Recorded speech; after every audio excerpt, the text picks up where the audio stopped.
Boys, I'm so sorry. I'm a few minutes late here. We're doing a little bit of a later stream today. I know it's crazy. We're not used to this type of time. I understand. I think it's a bit, actually, it may be like super early in the morning for my people in the UK and Europe and stuff. But either way, we're going to get the stream music playing in just a second. We're in the new house as well. We did move. If you guys have been keeping up with the videos, you know that I recently moved. So we're in the new house. We're testing out the new internet. Hopefully nothing breaks. I'm hoping nothing breaks. But if something does break, we will fix it. But hold on just a second, chat. I got to answer this text message. The wifey is texting me, so I got to make sure everything is okay.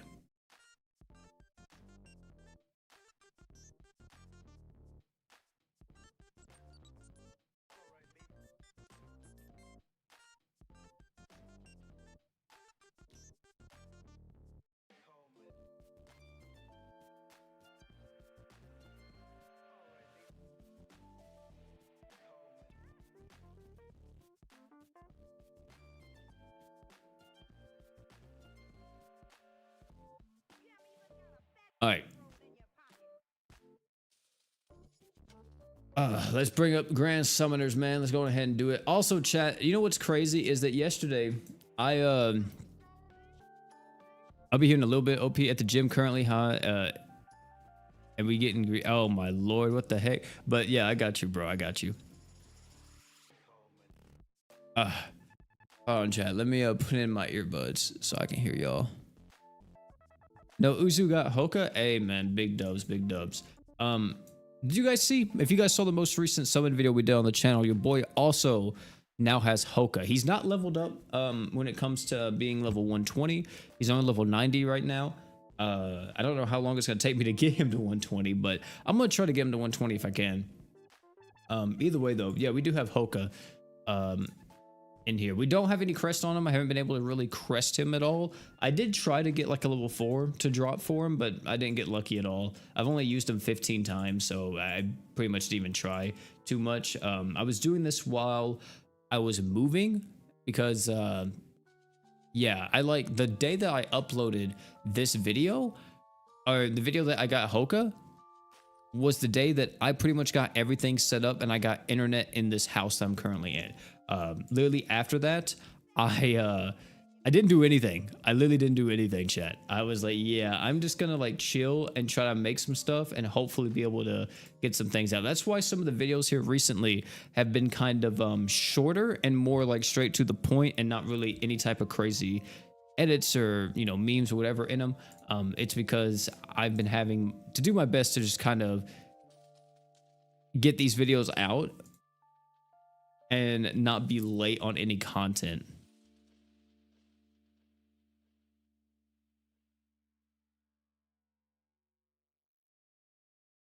Really appreciate the mines video. Yeah, the mines video, the one for the equips, I felt like was a bit better than the time that I did it last time.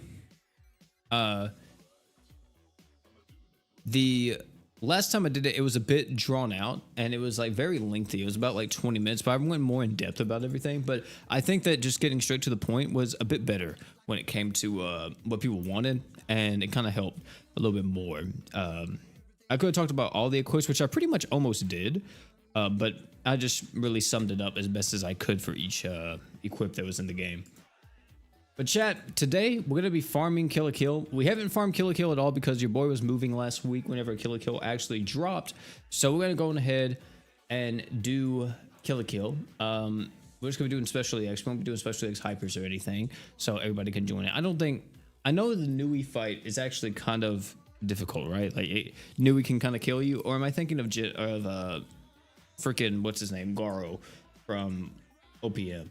I know Garo was kind of cracked if you didn't have like some type of healer or some way to mitigate damage on the team. But yeah, we're gonna use I don't even know who I'm gonna use for the luck unit here. I'm thinking of some type of Kill a Kill character. I did actually manage to get Nui, but Nui isn't even leveled at all. So if Nui was leveled, I would use Nui here. But I think I'm just gonna use Mako maybe. and then just use like type zeros and stuff on the team. Or I might go Ryuko but I don't know if my Ryuko is max luck. I have to check. Where is she? Here she is. Yeah, she's only 82 luck because your boy is a sucker when it comes to doing any type of luck grind for units that I don't really care too much about. What about Satsuki? Even though I'm not going to be using Satsuki to farm, Satsuki's only at 50 luck. Yeah, that's bad. All right, yeah, we'll use, I guess, Mako. What does this say for the bonus here? Do you get bonuses for also using equips? Oh, you do. Oh, I could use Uzu, right? We could just use Uzu. But like, that's just for bonus. That's not even like a luck unit. So, I don't know. Hoka can be at 60 luck now if you summon on the step up banner. What do you mean? I was able to get Mako with the guarantee crossover ticket. Hey man, big dubs. I actually managed to get Nui on mine, so I have all of the currently released Kill la Kill units, which is kind of crazy. Yeah, we're just gonna use Mako, I guess, and then I'm pretty sure her true weapon counts as a bonus, and I guess I would use Guts as well. Where is Guts? I have Guts, don't I? Yeah. Oh, it's not even leveled. And then I guess I'll use B3 Claw because, I mean, I'm pretty sure, yeah, I may just use the Mako Knuckle to get extra drops. Let me go level up Guts real quick.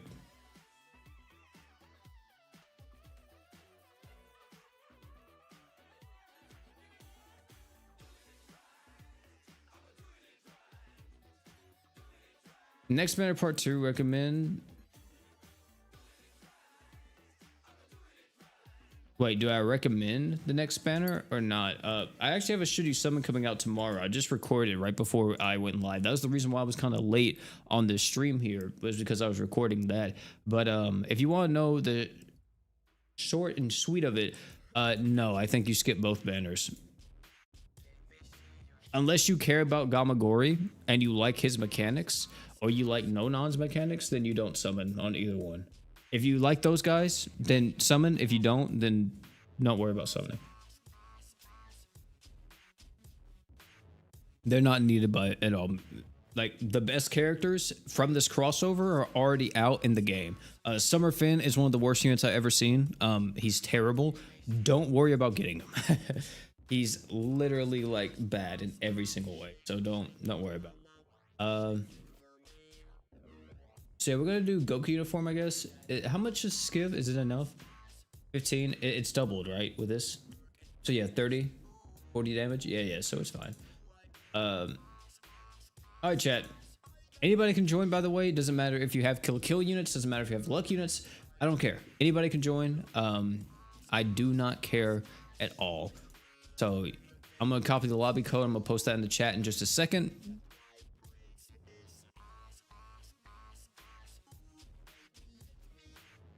Once I find the channel link.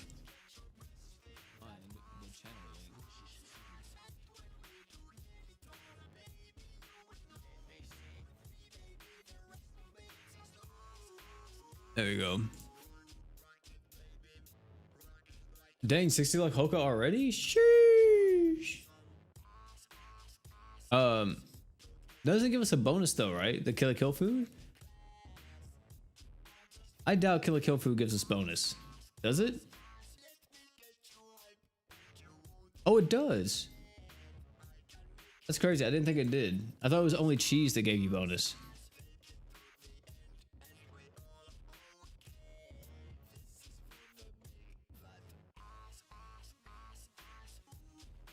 I don't know if you saw it, OP. There's a 30 EX gym in the step banner for Hoka. Yeah, I saw that. I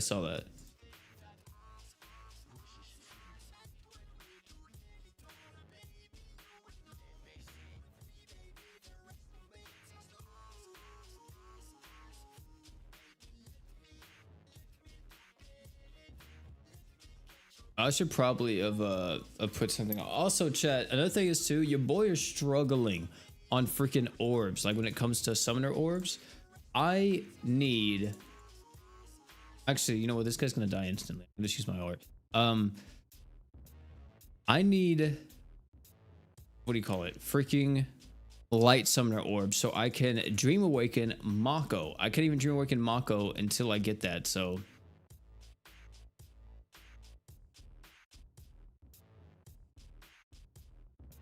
Oh, there's 2 bosses on this stage, right? Yeah, that is something.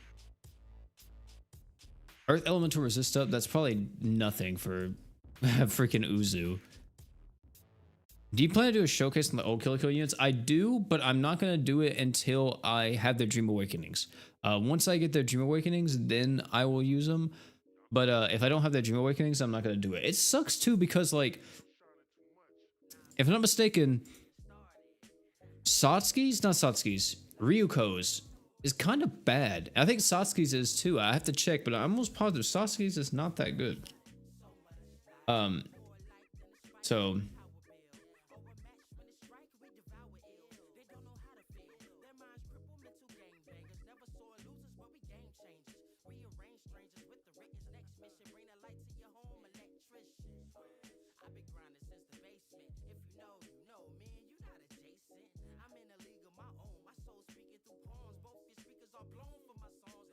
you AFK grind Grand Summon or Summoner's Road every day for Lucky Gems? It gives Lucky Gems? What?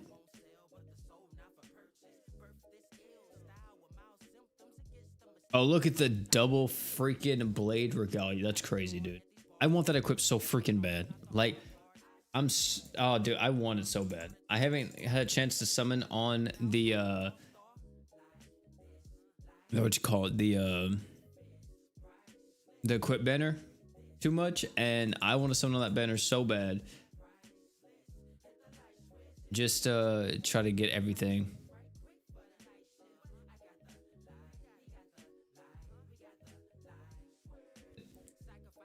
There's one in the shop that reset. Oh, okay. I was about to say, I thought if it drops from Summoner's Road, it must be an extremely low chance because I've never seen anyone talk about that.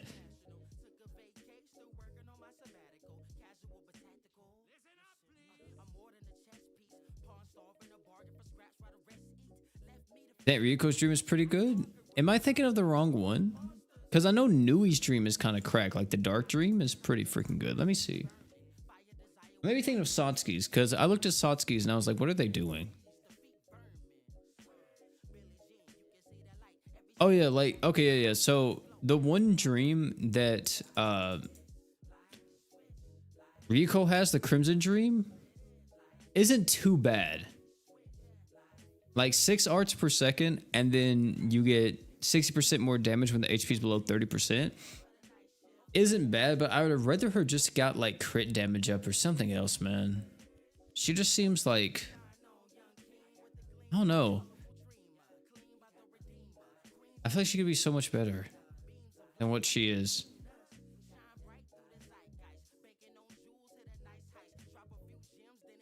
Also, her water dream makes no sense to me. Why is she buffing up break power for the entire team? Because, like, buffing up break power does nothing. So, oh, well, it does a lot, but, like, for her, it doesn't do anything since she's just an attacker. She has, like, no break values at all. So, like, why buff up break power? It's just weird. My girlfriend broke up with me and I lost my will to live. Any advice? Well, I'm not a therapist, I'll tell you that. But keep your head up. Hold on, let me think the way to word this.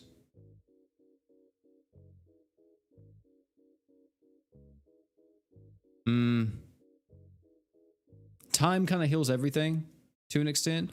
So you may be hurting a lot right now. I don't know what transpired for, you know, that all to happen. I mean, it sucks either way. But like, if something happened that like kind of closed the relationship in a way that it kind of became very clear that it wasn't never meant to work, then I think that gives you a lot of closure. But if it kind of just ended abruptly and nothing, you know, I know that definitely is terrible. Either way, keep your head up, take it one day at a time. If you have friends and stuff, that sounds terrible, but if you have like, you know, friends or homies or whatever, and they go to the gym or they do stuff, they go to like, you know, bars or clubs or whatever, maybe, you know, try to go and like hang out with them. I'm not saying for you to instantly get back into the game because it's going to take you a bit since you just had that breakup, but definitely don't try to just sulk in it. Sometimes you have to kind of get over it, but that's with anything in life. But definitely trying your best just to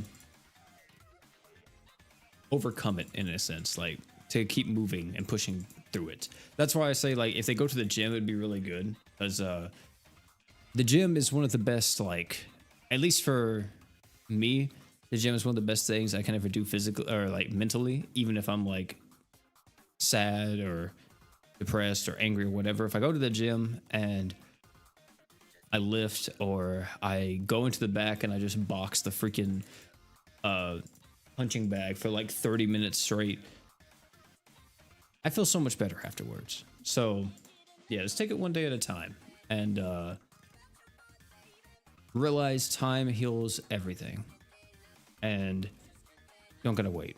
No, you know, it's fine. It's gonna all work out in the end. It sucks though. It definitely sucks. I hate that for you, man.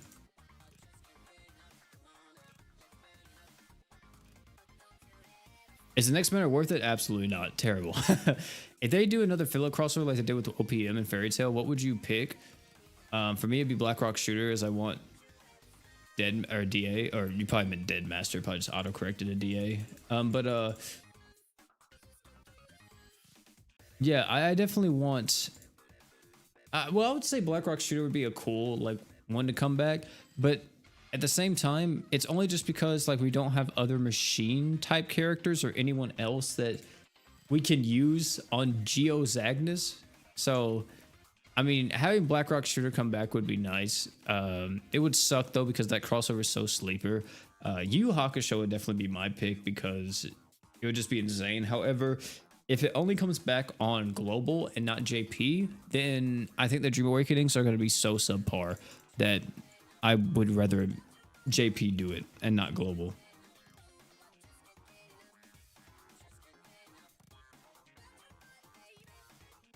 What do you think of no non-special art? I actually said something in my video posting tomorrow.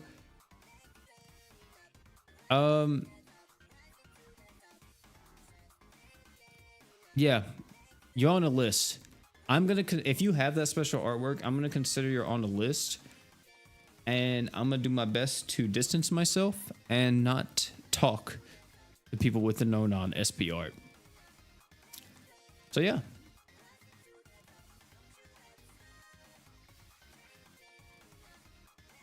Still ain't got subject B3 equips. Yeah, dude, it's tough. It's a very tough one. What floor are you on, Jericho? We're still missing ReZero rerun. Are we? I thought we got ReZero's rerun. I thought we got ReZero's rerun right before they did Dream Awakenings for Awoken characters.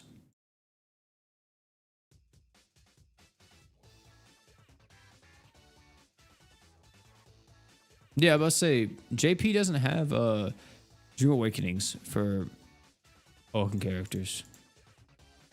Yeah, they're exactly the same on global and JP.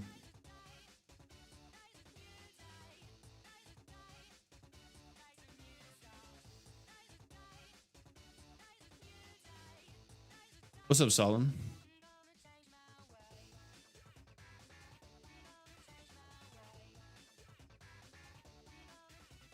$35 redoing it because it's as far as I can go constantly. Yeah, that's not bad. Also, Soupies, we're gonna have to kick you, my brother. I'm so sorry. Hey, is that a double 4 plus freaking Saitama? That's pretty crazy, dude. But yeah, 35 is definitely gonna be a floor that's gonna be very hit or miss. It's gonna be more misses than hits, just because it's not that far into the mines, and the drop chances are practically abysmal. Either way, you can still get something on that floor. but it's just gonna take you a lot longer.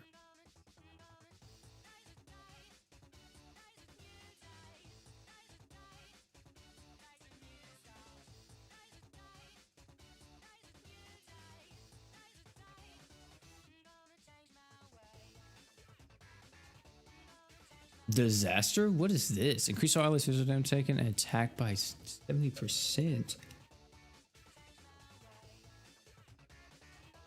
That's crazy.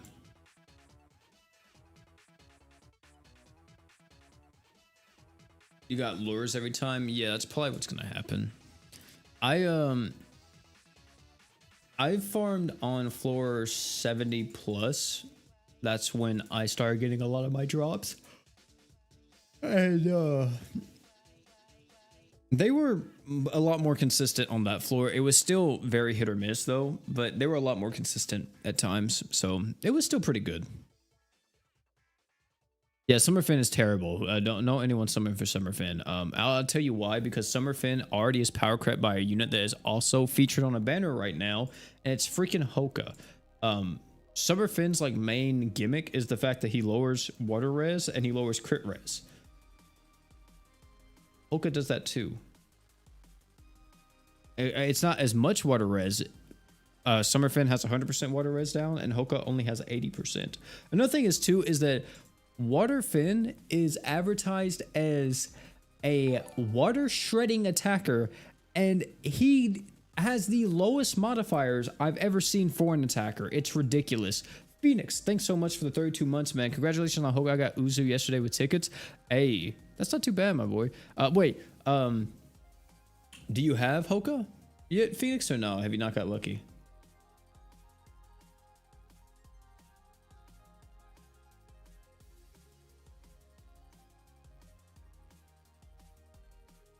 Oh, you got both? Hey, that's lit.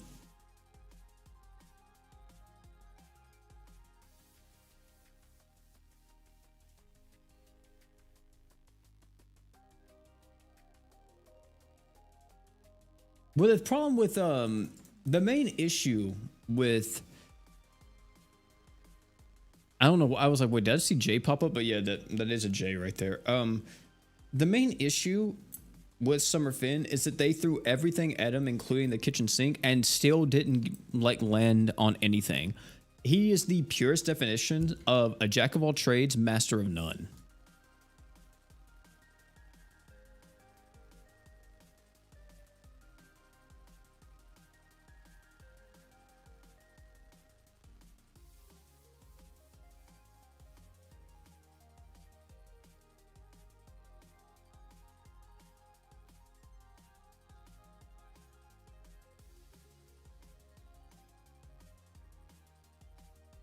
Hoka plus Summerfin is an option though. In what world?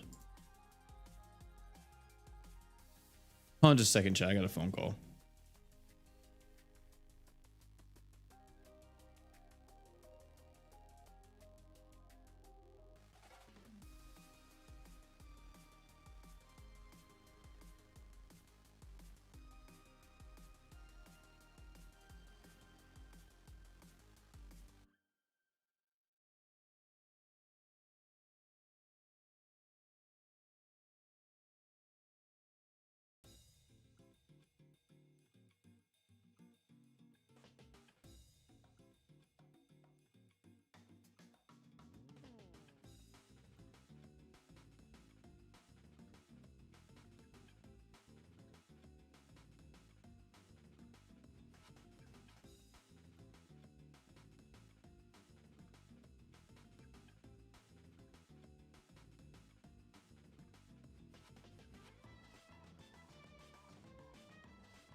I'm still here, chat. I'm just on the phone.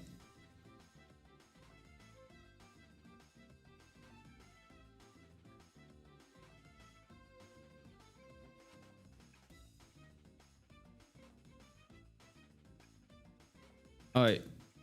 Sorry about that, chat. Had a phone call. We got like a big like little party happening tomorrow, so people are calling me asking about it. But what was I saying, chat? Freaking Summerfin and Hoka, yeah, no. Terrible. Another thing I mentioned too is that Summerfin doesn't even make the freaking cut on his own team. Like, if you were going to make the best mono water team, you're not using Summerfin. In any circumstance, you are not going to use Summerfin. If we even include the JP, like even if we include what we have on global right now, I still wouldn't use Summerfin. Like, no, absolutely not. Because the best like water team in the game would be like Hoka, Holy Knight Roy, Shiro Emiya. And the last unit would either be like Jay,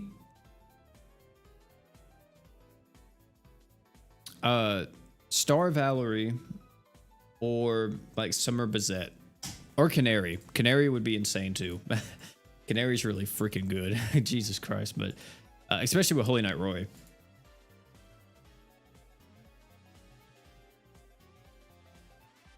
Would you like Hoka or Yu Hakusho or Gon Kamui to come back in GS? Yu Hakusho because it hasn't came back since its initial release. Gon Kamui has came back a few times, so I don't really care too much about that coming back. It'd be cool to see a Surfer and Shugimoto at the end, but like without like some type of ascended character, I don't think it's that worth it. Same thing with Yu Hakusho. If Yu Hakusho came back, I really want an ascended unit to come out of that. So we'll have to see. If we got an ascended unit, then I would love it. If we didn't get an ascended unit, I would hate it. If you pull Nonon, someone donated you to buy the SP War, would you use it? No, absolutely not.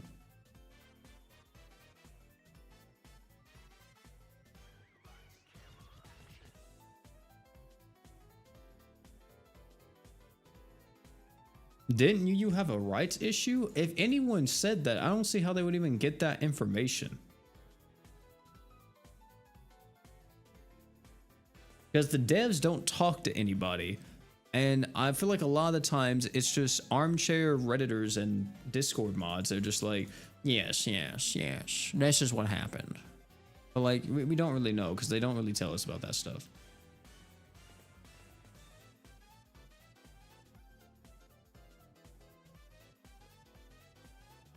Yeah, Jobless Reincarnation hasn't ran yet either.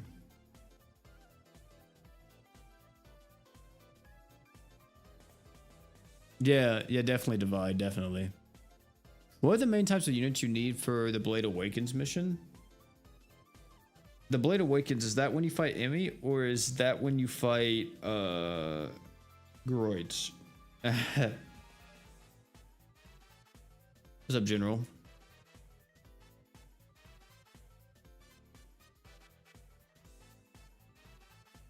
I don't think having a issue, I don't think they have a publishing issue. I think it's more so a revenue issue.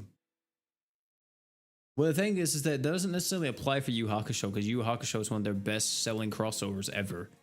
So maybe it was something like that, but I don't know. They never told us, so I'm not for sure. I could definitely see Miku though being more of a rights issue since she had music tied to it, and it's possible that a music label that has ownership of her music was just like, yeah, no, we don't want that again in your game.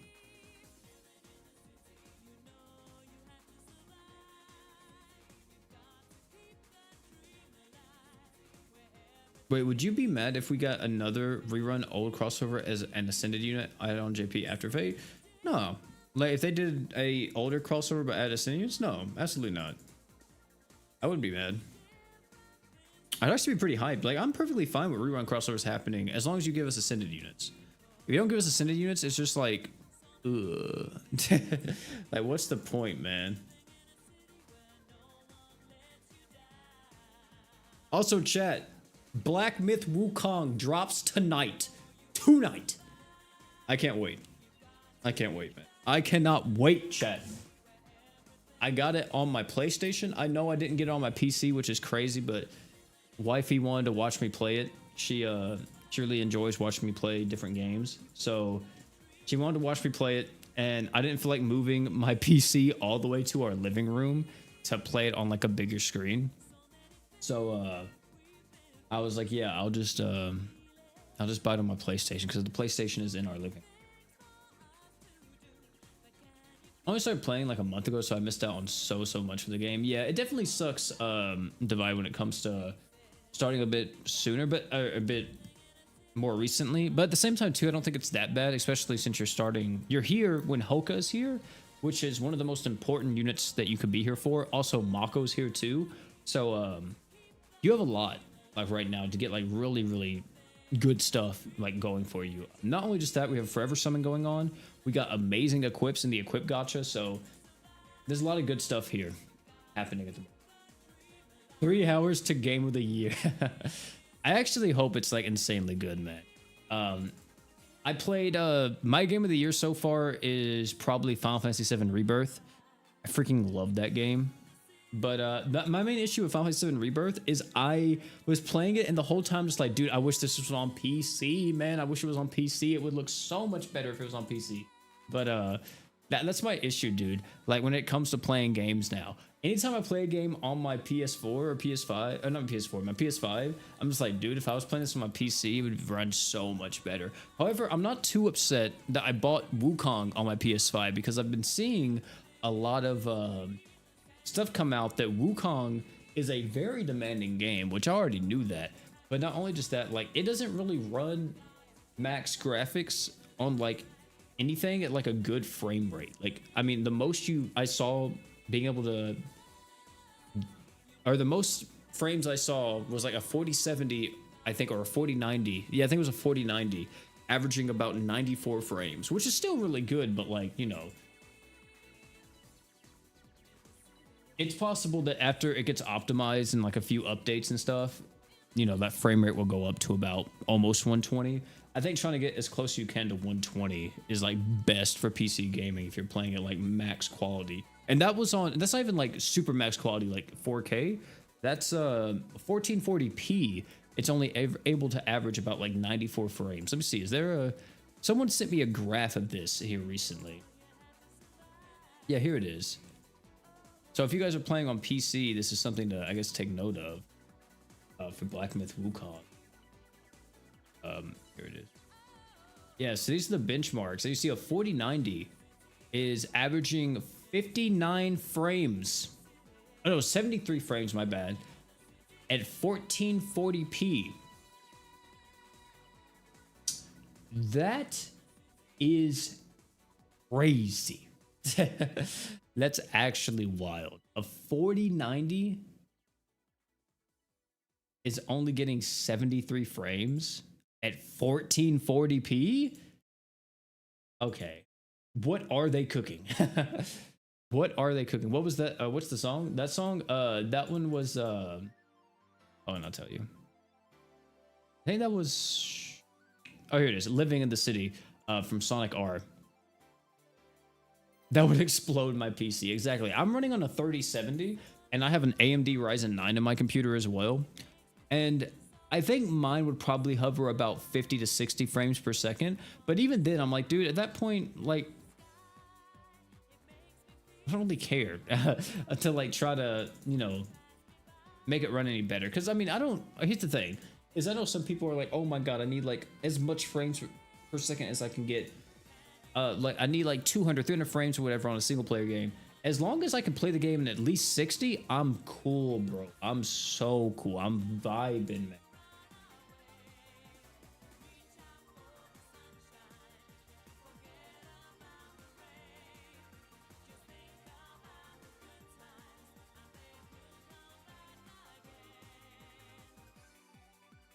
FS16 is coming to PC? Yeah, that's another one. Did the FS16 come out this year?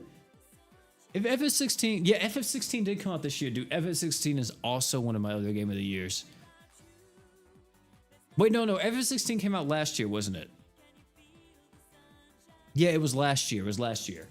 Yeah, FF16 was freaking insane, dude. I love that game. I was so close to replaying it last night, but I was playing through Final Fantasy VII Rebirth.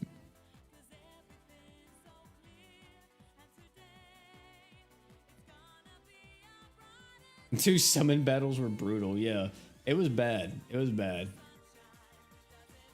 How did FF7 Rebirth compare to the remake? It's literally better. Okay, Rebirth is better, has everything the remake has, and more. Literally, that's it. They took everything the remake had, so Final Fantasy VII Intergrade, and they just expanded upon it. They gave you an open world. They gave you more stuff to do. So much stuff that you feel like the game doesn't end. If you ever played The Witcher 3, it's a very similar feeling where it's like, holy shit, this game just doesn't stop giving. So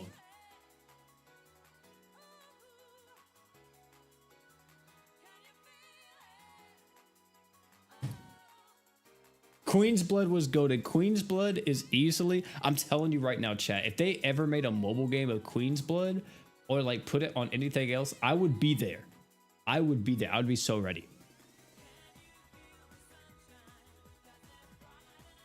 I would be so ready because I know they did a mobile game for the game that was in Final Fantasy 15, and then that game was also one of the first games that Square Enix ever made. It was like King's Raid. No, was it King's Raid? No, it was like King's Glaive.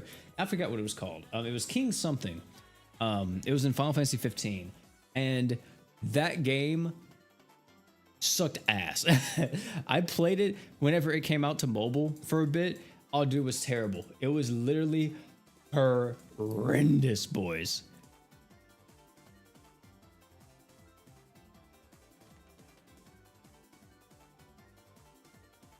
I am a huge FF7 fan. I love the original. I love the remakes. I love the trilogy, or the FF7 Chronicles is kind of hit or miss. I like Crisis Core because of Zack. I don't like Crisis Core for pretty much any other character. I mean, Genesis is kind of cool, but also Genesis is kind of freaking weird. But yeah, like the Vincent game, I didn't like Dirge of Cerberus. I wasn't really too big of a fan of that. But yeah, FF7 is one of my favorite games of all time, and the remake is literally like, every time I play, I'm like, oh my god, I'm just smiling so fucking hard because it was literally the thing that I always wanted FF7 to kind of be back then when it came to like gameplay and stuff. I was like, dude, this game would be so freaking sick if they redid it. And they finally did. That's how it was whenever I even played the original. I was like, oh my god, dude. Not the original, but the remake. I was like, Jesus Christ. They fucking did it. They did it.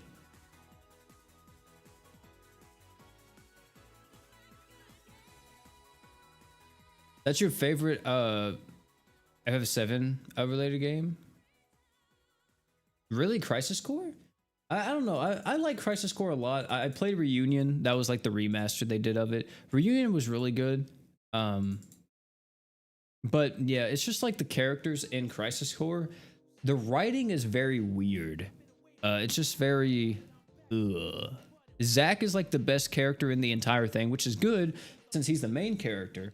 But like, everybody else is just, yeah, nah. I guess another thing about Reunion is that they didn't like redo the cutscenes. So it's just the PSP cutscenes, but upscaled. And it looks really bad at times. But it's still a really good game. I really enjoyed it.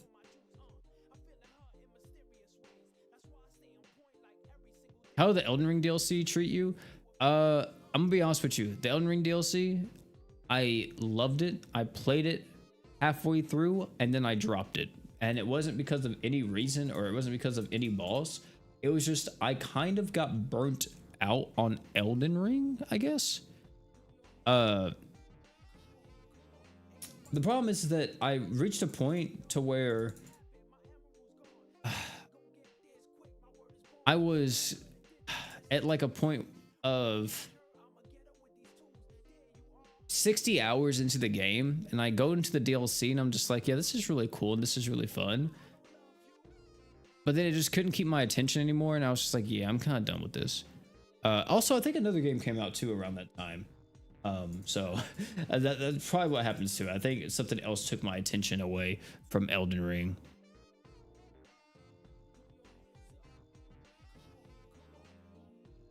But I really did enjoy it. I thought it was really good. I'm definitely going to go back to it and finish it. But because Elden Ring is a lot of fun to me. But another thing is too is that the more I play Elden Ring, the more I realize that I just prefer Dark Souls 3 and Bloodborne.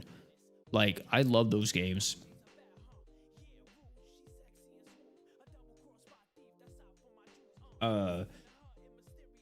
Bloodborne and definitely Dark Souls 3, I think, are the two that I enjoy so much more.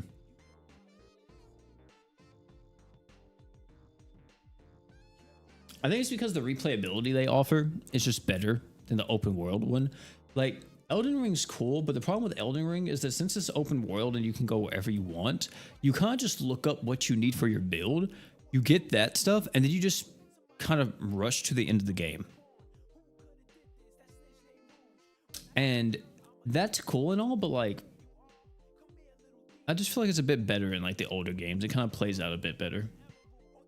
And I think since it's more in a controlled environment, in the sense of like, everything has a purpose to be in a certain spot. I'm not saying that it doesn't in like the open world. It makes it to where those environments are a lot better planned and thought out. Like, because like the lands between is cool. It looks pretty. It's absolutely gorgeous. But like, the parts that I love the most are like the legacy dungeons, where it's just like a regular level or like a regular, like, you know, section in a Dark Souls game. Oh, dude, Persona 3 Reloaded is goated. Persona 3 Reloaded is so freaking good. I love P3R. P3R is insane. Same thing with P5R and P4G.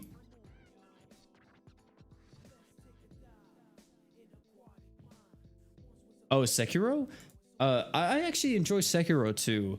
There's a lot of people too that say Sekiro is actually the best when it comes to gameplay, and I can kind of see that because you only get to use one weapon and then all the ninjutsus, but like because of that, they kind of are able to really hone in on the different gameplay mechanics and really like push it to its limit compared to other stuff in like the Soul series, where you're able to use multiple weapons and everything, and it kind of makes it to where some of the gameplay is just like not all there. And that's like one of the main issues too with Souls, is that unless you're using like different weapons and kind of just like, it's an action game, right? And the thing about action games is that action games are going to be as fun as you make them. Like, I remember people playing Devil May Cry 5 and they were like, dude, this game sucks. I'm like, oh, well, what are you doing? I'm pressing the same button over and over. I'm like, oh, you're not trying to learn like different combos or like learn how to like actually combo or get like high style points or anything? No, why would I want to do that? I just want to press one button and do cool stuff. I'm like, oh, okay. I mean, fair enough, but like, that's the reason why you're not having fun, because you're not like actually trying to test out stuff and like, you know, really experiment. And that's the thing about action games, is that they're only as fun as you make them. The more you experiment, the more you change up stuff, the more you kind of do your own thing, the better action games actually. And that includes even Dark Souls. Like, if you go through Dark Souls and you use like Uchigatana every single time in every single game, like freaking Dark Souls 1, Demon Souls, I think it was in Demon Souls, right? Demon Souls, Dark Souls 1, use it in freaking Dark Souls 2, Dark Souls 3. I don't think the Uchigatana, yeah, the Uchigatana's not in Bloodborne, but maybe use a katana in Bloodborne. I don't even know if they have one in Bloodborne. I don't remember. But you do all of this and then use a katana in freaking Sekiro, because that's the only weapon you can use. And you use it in Elden Ring. It's like, yeah, you're gonna be like, dude, this game sucks. They haven't like improved on anything. Well, of course not. Use the same fucking weapon for 6 games. So I may need to replay Sekiro. I may need to revisit it, because Sekiro was one of the only Souls games that I didn't play more than once. When it came to Dark Souls 3, Bloodborne, and Dark Souls 1, I never played Dark Souls 2. I avoided that thing like the plague. I played those games a lot. Like I replayed them quite a bit. But I didn't play Sekiro. I maybe need to go back and replay Sekiro and see how that is. If it's on sale like on PlayStation or something, I may like try to replay it and see if I like it.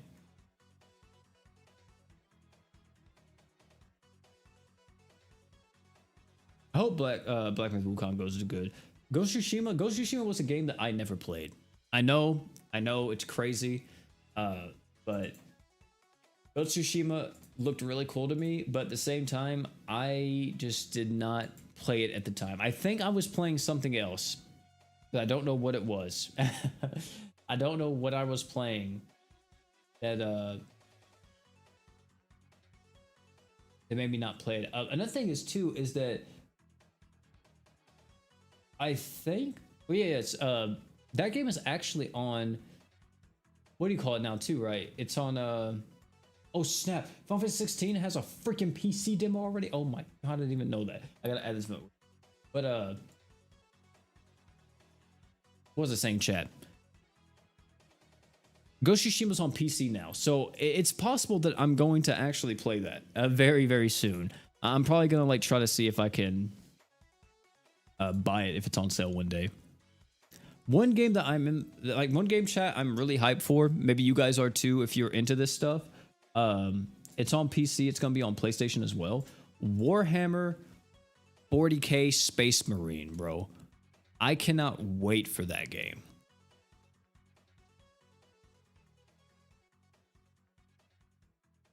I am so ready. Like to play it with the boys on some co-op.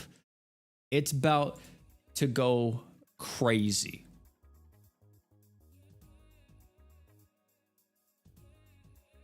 It's worth playing. Yeah, I know the story is like really good in it. I think it's like another thing is too is that I was always seeing it just be compared to Assassin's Creed, that it was Japanese Assassin's Creed.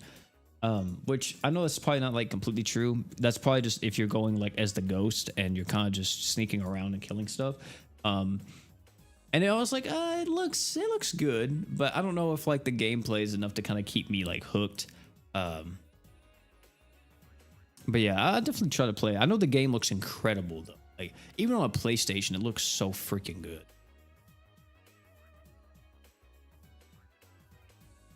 Which equipment should I sell? I max my inventory, and besides getting rid of 3 stars and below, I don't know what to sell. That's kind of a loaded question because I can't see the equips. But pretty much any equip that you don't think you'll use, you can sell.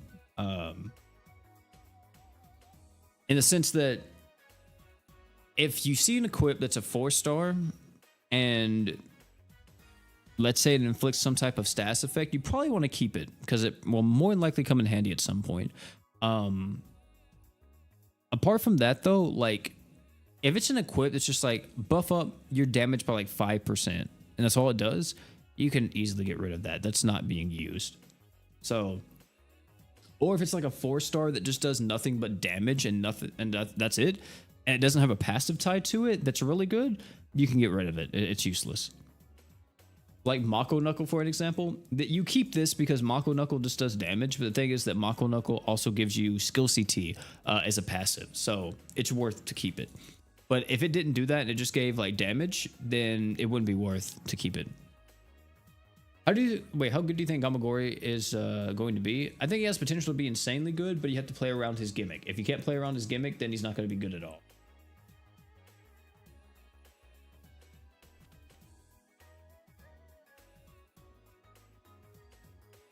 If I get Ghost of Tsushima, I should live stream it. Maybe I will. Maybe I will. I don't know. There's no other game coming out this year. I mean, maybe there is that has kind of like really piqued my interest. I gotta check something. I have a list, chat. It's called my buy list of all the different games that come out that I'm like really looking forward to.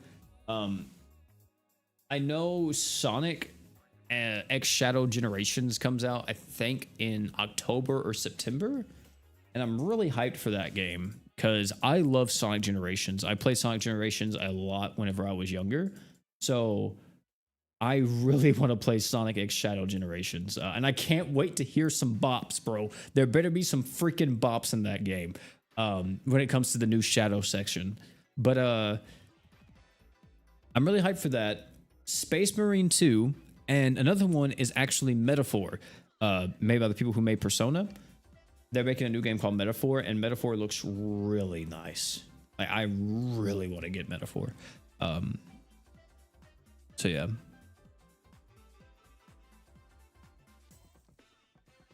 I know you're farming, but any interest in doing the damage battle for the crowd?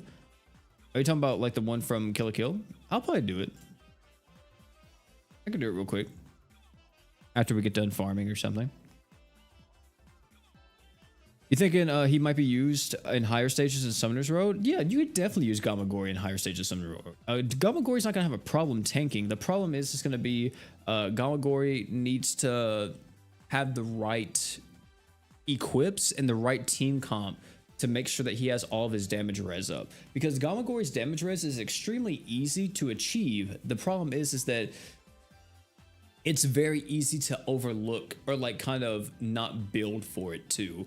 Since his damage res applies when he's at near death, and then also if you're using like Truth of Eternity, that's more damage res that he has. Another thing is too is that he gets more skill CT, not skill CT, equipment CT speed when he's near death. So everything just gets better when he's near death. He also does more damage. But the problem is that with a lot of people, they use Haruto or any type of other healer that kind of like makes it to where it's not that good. And the problem with that is that, and well, that's not the problem. The way you solve that though is you just don't use overtime healers and you use like burst healers, like Usurper for an example, even like Hoka, and or like anybody that just gives stats up would be great with Gamagori, since Gamagori doesn't want someone applying an overtime heal buff to him. If they apply an overtime heal buff, Gamagori does not want it. He does not care. He doesn't want anything to do with it. So if you're scared of Gamagori dying, don't be. Don't be. Just believe. Just believe. Is that a luck 195 freaking J? Oh my lord. You are a bigger J fan than me, my brother. What do you got on him? Hold on. Attack up, crit damage, break power. I see it. I see the vision. I see the vision. I see the vision.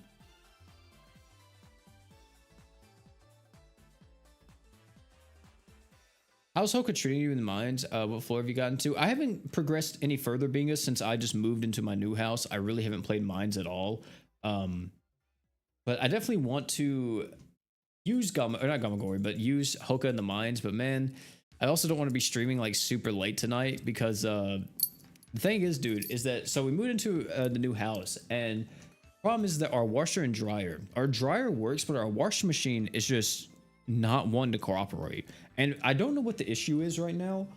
There may be a wiring issue. We had some people come look at it and they said that. So we they got the part for us and they're going to see if they can fix it. But if it's not that, then we're probably going to get a new washing machine, and I need to go around like 7 o'clock CST, 8 o'clock CST to my grandmother's house. She's like right down the street from us. Well, I say right down the street, but not really. And go do laundry there, because yeah, we are almost out of all of our clothes at this point, and we really need to do a load of laundry. And wifey is at work, so she's not going to get home till like 1 o'clock in the morning. She closes tonight. So I need to go do the laundry. Yeah, they really are such a pain. It doesn't make any sense, because if you don't buy, here's the problem with it, is that if you don't buy a brand new spanking washing machine, it seems like something always messes up on them. And it doesn't make any sense. It sucks. And then it's like, okay, well, if the washing machine's broke, then it's like you want to go buy a new washing machine, but at the same time, you don't want your washing machine to be different from your dryer because that just looks tacky. So you're like, oh, dude, this sucks. I may have to buy a new dryer too. So it's bad. It sucks, man.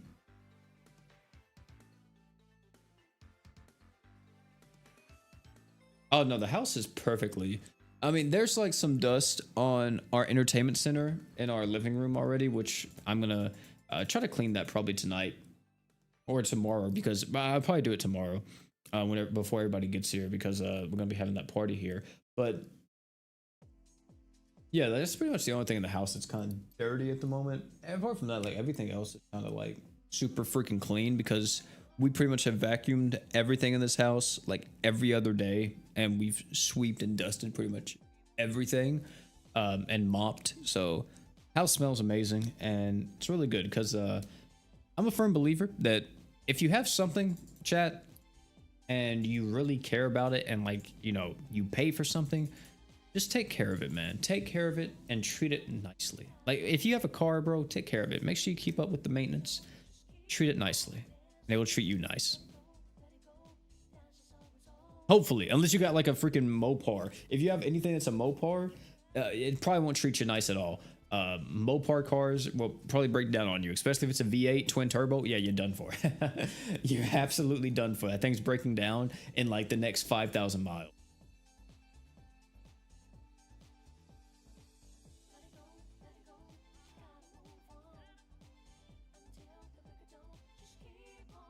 Do you think the Summer Iris will come out before or after Kill la Kill? Summer Iris would have been so much better of a character to release right now than Summer Finn. I'm just gonna say that, but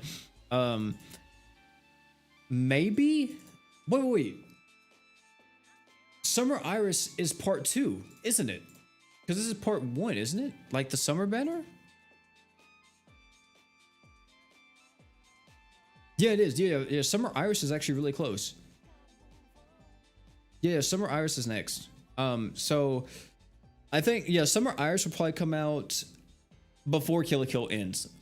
Summer Finn leaves the same day Kill la Kill leaves, and that leads me to, which is a month away, by the way. So because of that, it's very likely that I should use my art instead. We get Summer Iris within, well, we're getting Summer Finn what, tomorrow night, chat? It's very likely we get Summer Iris next week or the week after. I could see them doing a little break in between, like Summer Finn this week, story chapter next week possibly for Goddess Celia, and then following that will be Summer Iris. I could see it. Or if we don't get that, we could get a different thing, like a random unit to get released, like that doesn't have a saga tied to them. Like what's her name, Marlet or whatever, the light character with the minigun.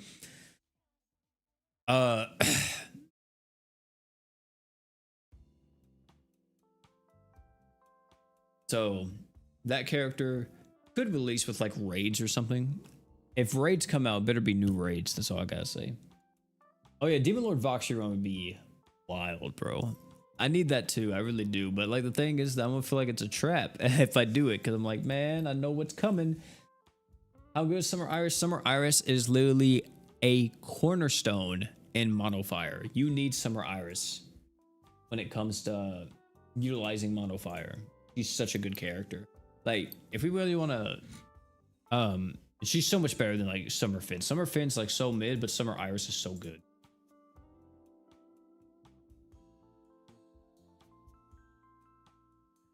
She also has one of the most broken skills in the game, being able to give herself like 150 arc gauge as soon as you use it, like at the start of the quest. It's nasty, dude.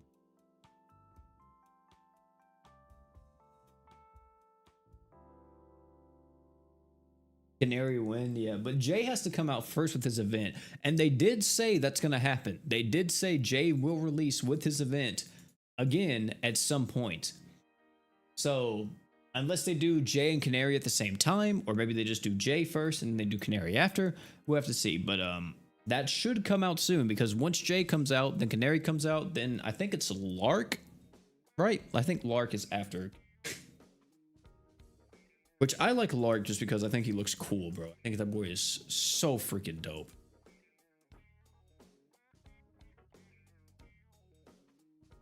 What's her kit again? Oh, $2 from Furious. What's up, chat? Hey, OP. Hey, thanks so much for the $2 donut, man.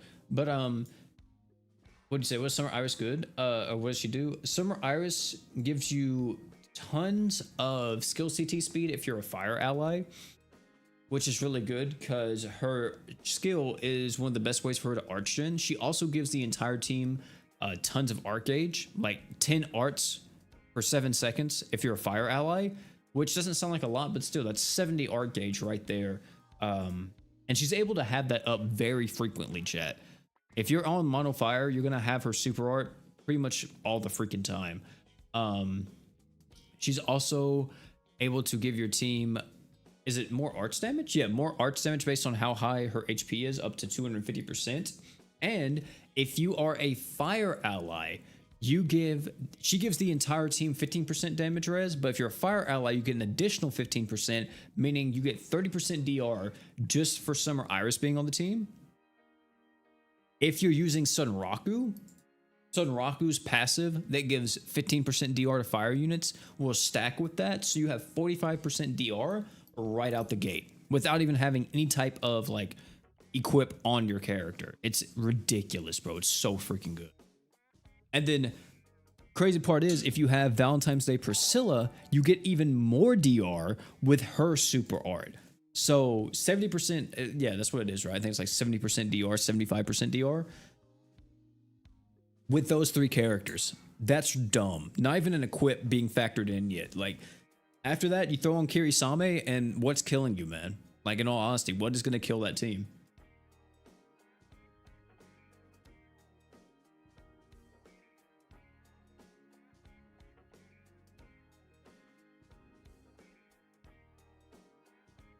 Keep Jay away. I need to be wanted.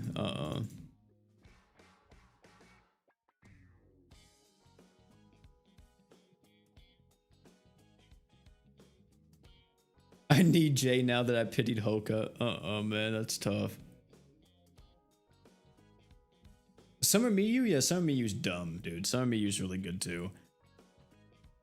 Summer Miyu, I know a lot of people have been saying Summer Miyu is just Jay, but like, I don't know. I feel like they're both still going to be really good, and they're both going to be used in like different things. I mean, they could use them together. That's the crazy part. You could use Summer Miyu and Jay together. You could use Jay for the 200, or not 200%, but the damage res down, and then just use Miyu for like the damage buffing to physical units. Yeah, that would be dumb. And then at the boss wave, just pop both their super arts. You're going to see some damage with that one.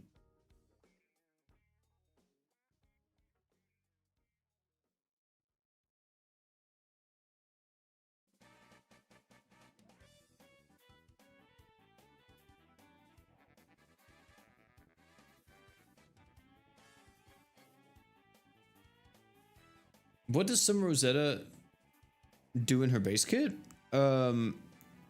She does tons of damage up to Dark and Demon allies, and she also archgens if you're above 50% HP.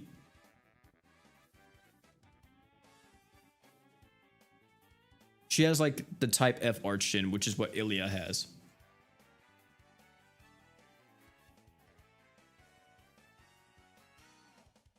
Does she do a stats up? She may do a stats up too. I know she increases heal amount up. Let me see. Does she do a stats up too? Yeah, she does. She has a stats up on the art.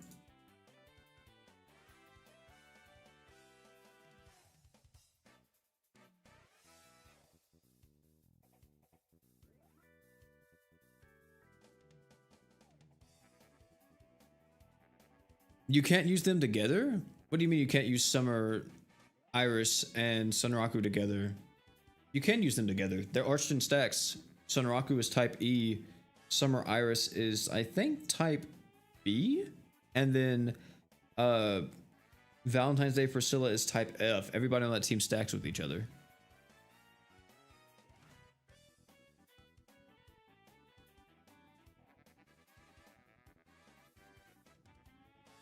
Yeah, I need Dark Vox, bro, because I have all the pieces to the puzzle apart from Demon Lord Vox. And I kind of hate it. I really want to use Mono Dark Demon at times, and I can't. The problem is that I wouldn't even use it all the time. I would like probably use it for one stage of Summoner's Road and maybe go through like all of DOT with it, just to do it for a video and see if, you know, we could actually like go through it all, and that would be it. The problem is that you kind of need albedo for certain parts because yeah, damage is kind of crazy, and I don't think I have albedo on this account.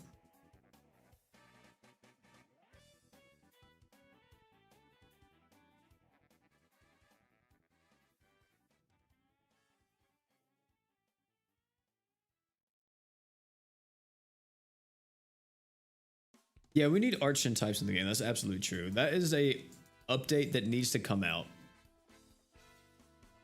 I guess the problem is that they're like, I don't know where to put it in the game, man. I don't know. But like, that's the thing is that I just dropped my freaking control. Whoops. But that's the thing.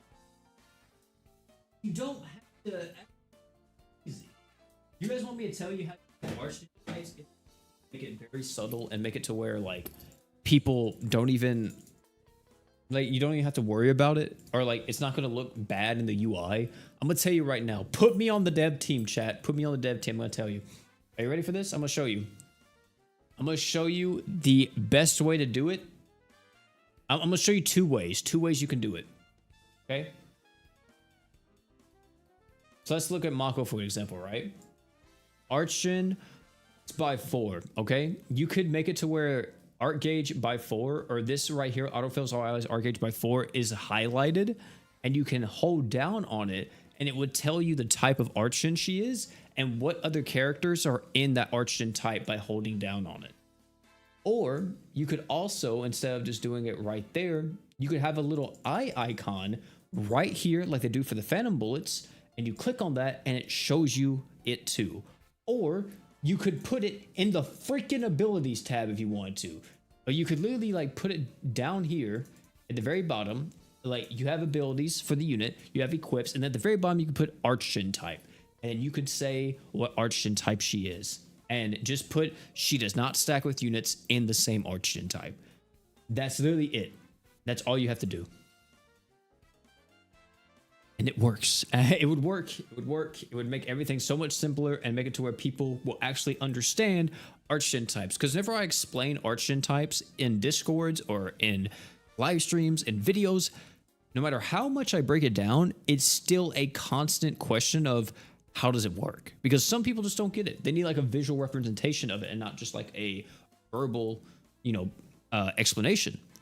And unless like I draw it out or like, you know, try to put units on screen or like put it in like a tier list form and be like, look, these characters stack with these characters do not. It's hard for a lot of people to actually grasp it and understand it.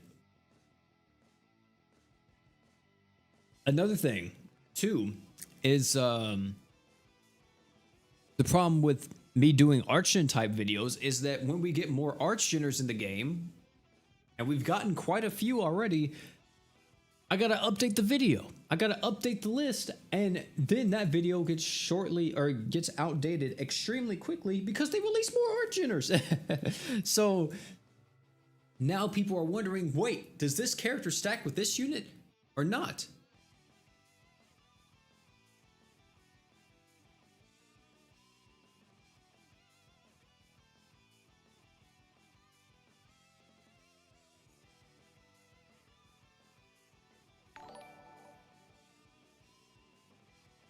You being on the dev team would be awesome. I mean, I don't think like that's the thing is that I wouldn't offer anything apart from ideas.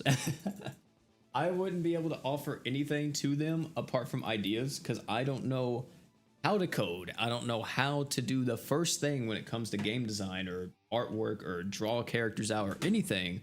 But like if I was a community manager and I was able to relay feedback to the dev team in some way, I think that would be pretty freaking good. I mean, the problem is that it's the issue arises that like, oh, well, now you need someone who, or you have someone on your team that is a content creator for your game, and he's listening to like thousands and thousands of people, and he's trying to pick like the best advice, but at the same time, you know, he doesn't want to, you don't want to get like a bias type of thing or only hear from one person, because then like you're probably only creating the game for in that guy's vision and no longer like your vision. So like for an example, if I gave like Yama P all these different quality of life changes, but or like that's all I would do. I wouldn't really tell him, hey, you know, change this, do this. I would recommend you do this. But at that point it's no longer his game and he's kind of just like agreeing to everything I say.